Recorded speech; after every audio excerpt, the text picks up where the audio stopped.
Is your WhatsApp last seen status not showing and you're wondering how to fix it? Don't worry. In this video, I'll walk you through the simple fixes to get your last seen status back. Let's get started. Solution 1. Check your privacy settings.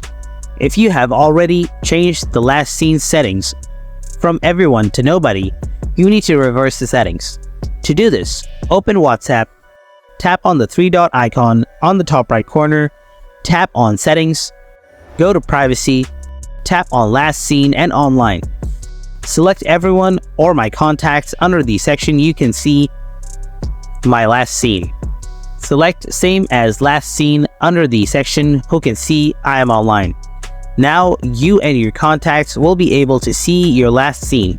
If not, try the second method. Solution 2. Update and restart the device. Go to Play Store, search for WhatsApp.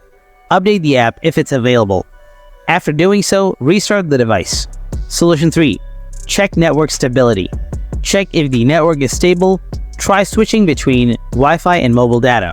Check if there is any software update for the device. Now check if the problem is solved. If not, wait for some moments. WhatsApp will automatically solve the problem. And that's it. I hope one of the methods will solve the issue. If the video was helpful, let us know in the comment box. Thanks for watching, and I'll catch you in the next one.